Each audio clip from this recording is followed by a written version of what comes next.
Buka. Buka. Keenakan dia. Aku tahu dia kamu merubah-rubah mode kan. Oke guys, balik lagi dengan Ade di sini. Kali ini gua mau review barang brand dari Nokia. Nokia headphone ya guys ya. Yang punya gue ini adalah E1200 headphone ya. Nah, apakah dia bisa bakal diterima di tanah air? Tergantung dari gimana kualitas headphone ini guys. Nah, di video ini gue mau review pemakaian dari headphone ini yang sudah lebih dari seminggu ya. Jadi sekarang ini sistemnya masih pre-order ya. Gue nggak tahu mungkin karena dia sedikit atau memang laku. Ini lumayan menarik ya. Pilihan baru bagi user di dunia audio. Nah guys, kalau kita mau bahas fisiknya, headphone seharga 650 ribuan ini guys, itu punya build quality yang terbuat dari plastik.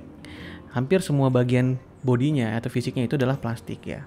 Namun bagian headband bagian atasnya atau busa bagian atasnya lumayan oke.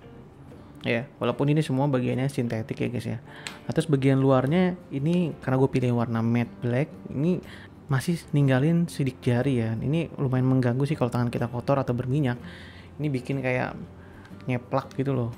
Dan materialnya plastik tapi plastiknya yang lumayan oke. Nah cuman gue nemuin ini bagian build quality-nya ini ada bagian yang kayak jahitannya tuh menonjol sedikit nih guys. Nggak sobek sih ya, cuman dia nggak rata dibandingkan dengan bagian yang lain gitu ya. Gue nggak tahu ini dia unit gue sendiri ya. Kalau nggak tahu apakah yang lain mengalami hal yang sama, kalian bisa komen kalau memang seperti itu.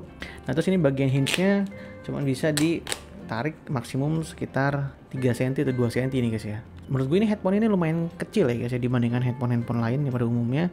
Nah ini cuma bisa ditekuk seperti ini guys ya. Nah terus untuk bagian kontrolnya di bagian kiri volume up, volume down, terus di bawahnya lagi ada tombol bass. Nah ini adalah tombol extra bass. Kalau menurut kalian bassnya ini masih kurang. Lalu di bagian bawahnya ada tombol power, terus ada indikator LED dan ada headphone jack. Jadi ini disertakan juga eksternal jack 3,5 mm ya guys ya. Dan port micro USB untuk pengecasan dari si TWS ini atau headphone ini maksudnya. Bagian ear cup-nya menurut gue ini busanya lumayan oke ya, sintetik. Ininya agak keras ya. Ini tipis banget ini bagian dalamnya, jadi lo harus hati-hati. Menurut gue ini lingkarannya atau diameternya masih kecil ya. Gue yang punya kuping standar yang selalu cocok ngerasa pakai headphone manapun, kali ini gue ngerasa kekecilan. Jadi ada bagian yang nonjol sedikit di bagian bawah kuping gue gitu ya. Jadi kadang-kadang ini aneh gitu ya, nongol sedikit gitu ya. Lucu gitu ya. Tapi nggak sakit sih karena gue ya. Jadi kelipat sedikit gitu bagian kanan dan ada bagian kiri, jadi ada yang nonjol tipis gitu. Sedikit kurang besar kalau menurut gue ya. Tapi nggak tahu ya, orang lain mungkin punya kuping yang berbeda. Bisa jadi pas, bisa jadi kurang juga gitu ya. Nah impresinya tuh ketika gue pakai ini pertama kali, itu begitu dipasang itu terasanya lumayan cukup ringan guys ya.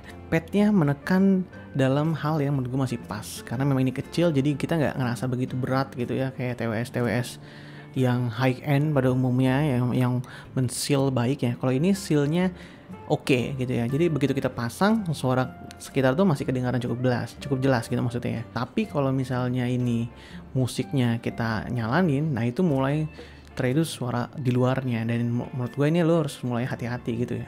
Kalau nggak ada musiknya, kita pakai headphone seperti ini masih kelihatan suara sekitar. Jadi untuk jogging atau jalan-jalan ini sebenarnya masih aman karena kita nggak terasa kedap banget dia karena nggak terlalu ngepres banget gitu loh si Nokia ini. Dan terus yang menarik aja Bluetoothnya. Jadi si TWS ini punya Bluetooth 5.0 ya lumayan gak ketinggalan banget dan punya driver yang lumayan gede 40 mm. Surprisingly dengan harga 600 ribuan gue dapat Bluetooth connection yang sangat baik guys. Bukan kodeknya tapi kekuatan Bluetooth ringnya. Jadi biasanya gue kalau pakai AirPods Pro atau pakai merek Sennheiser yang flagship ya, standar gue untuk coba misalnya pergi dari tempat gue kerja ke tempat toilet itu pasti putus atau minimal tersendat-sendat sampai lama-lama putus.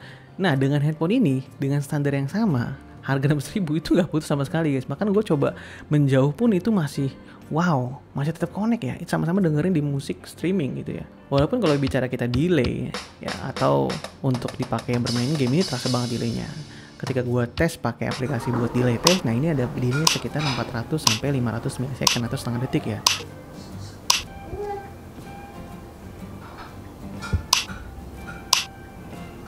Dan untuk bermain game juga gue main Call of Duty, main PUBG itu terasa delay ketika kita nembak 0,4 detik kemudian muncul suara tembakan gitu ya.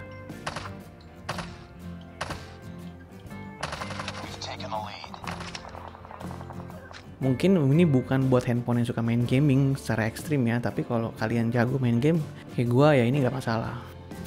Terus gimana dengan suaranya? Nah, sound quality ya maksudnya. Dari TWS ini surprisingly ngebass head gitu ya. Jadi tentu ya untuk merek-merek yang gak flagship tuh yang diincar adalah bassnya supaya konsumen senang ya. Di TWS ini bassnya lumayan bagus. Jadi dia punch ya dan cukup besar. Gak begitu nonjok ya, gak begitu bulat, cuman soft dan lumayan enak ya gitu ya. Tapi terasa ini yang paling dominan di TWS ini. Karena audio quality-nya menurut gue ini masih V-shape ya.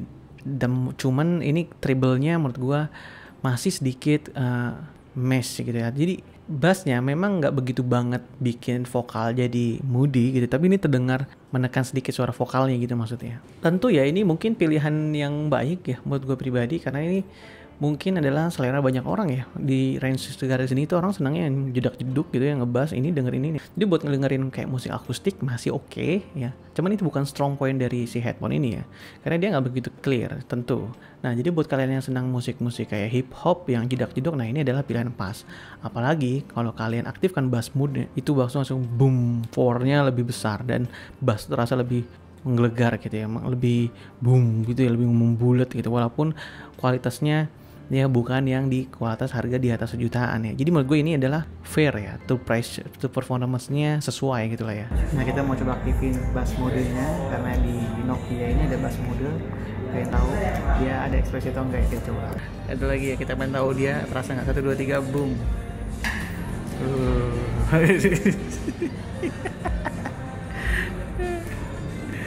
Buka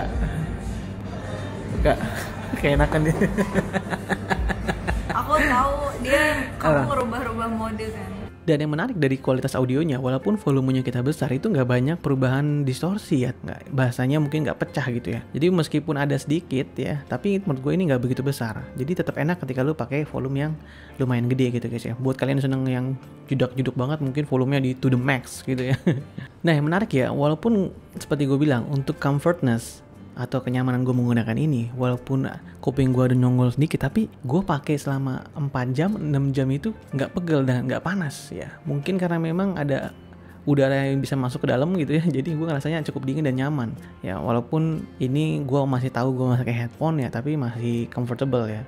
Pemakaian gue, rekor gue untuk pakai headphone ini itu adalah 4 jam sampai 5 jam, itu nggak gue lepas-lepas, gue masih oke gitu ya, untuk gue pakai dengerin musik dan untuk pakai gue main game. Kegiatan sehari-hari gue bingung, ini baterainya nggak habis-habis guys. Jadi dia mengklaim 40 jam ya, 3-4 hari dengan kegiatan yang 4 jam sehari lah, 4 kali 3 12 jam, itu baterainya masih 90%. Volume gue 40% sampai 50% yang gue pakai. Itu yang gue bingung adalah baterainya bagus banget ya. Gue nggak tahu ini indikatornya benar atau enggak ya. Cuman yang jelas itu yang gue alamin ya. Sampai saat ini gue belum pernah ngecas lagi nih guys pakai seminggu itu ya. Untuk pemakaian yang agak ringan mungkin yang 4 jam sehari ya, gue nggak tahu nih. Dan tentu nggak lengkap juga kalau gue nggak bahas mikrofonnya. Nah, mikrofonnya sendiri menurut gue lumayan oke lah ya, dipakai telepon atau nggak pakai audio recording, meeting online gitu ya. Ini masih bisa diandalin ya. Jadi bisa ngeblok suara audio dari luar. Ketika gue di pinggir jalan dipakai telepon ya, gue mendengar suara lawan tuh jelas. Yang suara mobil lalu lalang lumayan reduksi cukup baik ya. Tapi lebih baik lagi kalian yang menilai kualitas audionya. Oke guys, gue sedang mencobain headphone dari Nokia E2000 ini untuk ngetahuin kualitas audionya. Nah sekarang kalian sudah bandingkan tadi pakai telepon ya, rekaman dari via telepon. Nah sekarang ini adalah coba rekaman via Android app. Nah gue sedang ada di pinggir jalan. Nah menurut kalian ini suaranya gimana ya sih Nokia headphone ini? Bagus atau enggak kalian dinilai ya. Oke, bye. Nah guys, kekurangannya mau gue bahas adalah si headphone ini dia nggak punya kemampuan untuk swivel ya, swivel, jadi dia nggak bisa diputar. Nah jadi kalau kita lagi istirahat ya, gue nggak pakai, ini kena dagu gitu ya, atau kena bagian kulit. Nah ini yang bikin si headphone ini biasanya busanya yang gue alamin tuh cepat rusak ya, karena ini tersentuh ya. Baiknya tuh ini dibalik, jadi kesini bersih, kena baju, ke bahan gitu ya, nggak ada debu dari luar. Untungnya sih ini kita disertakan juga pouchnya ya, soft pouch. Jadi saran gue kalau lu istirahat copot, masukin ke dalam pouch ya. Dia lumayan bisa foldable, cuma menurut gue masih tetap gede ya, karena nggak bisa di adjust gitu ya. Dan menariknya lagi, karena dia sertakan juga headphone jack ya, menurut gua ketika dipakai itu suaranya lebih baik tentu. Tapi ketika kita pakai headphone jack 3,5 mm, headphone itu langsung mati. Jadi kita nggak punya fungsi kontrol dari si headphone sendiri. Contoh untuk ngebesarin audio dan volume up, volume down tuh udah nggak bisa lagi guys. Jadi semua kontrol ada di handphone atau di perangkat digital audio playernya gitu ya. Audio kualitasnya memang meningkat, jadi sedikit vokal jadi kelihatan sedikit lebih jelas gitu ya. Tentu ya ini wajar ya, tapi nggak begitu signifikan gitu ya. Karena memang ini fungsinya Bluetooth headphone ya, mau nggak mau kita jarang-jarang mungkin pakai kabel gitu ya. Jadi kesimpulannya menurut gue gini guys, menurut gue headphone ini memang didesain sesuai dengan harganya ya. Gue ngerasa 605 dan nilai yang pas. Kalau ini harganya 7.000 mungkin gue kurang berani. Kalau harga 500.000 ini gue akan kasih nilai 8. Tapi karena ini 600 pas ya, jadi gue kasih nilai 7. Jadi ini cocok buat kalian yang ingin coba pertama kali pakai headphone ya. Lumayan oke, gue rekomendasiin buat kalian yang ingin cobain headphone budget ya. Karena di bawahnya headphone itu menurut gue nggak ada yang enak ya. 200.000, 300.000 menurut gue. Mungkin gue akan nanti compare ya. Karena ada merek-merek seperti Vivan atau DBA yang harganya cuma 200.000 ya. Dibandingkan dengan ini, karena ini sedikit lebih kepada kalian yang mungkin serius pengen dengerin musik. Ini menurut gue pilihan yang baik gitu ya guys ya. Oke, sampai jumpa di video gue yang lain. Bye bye.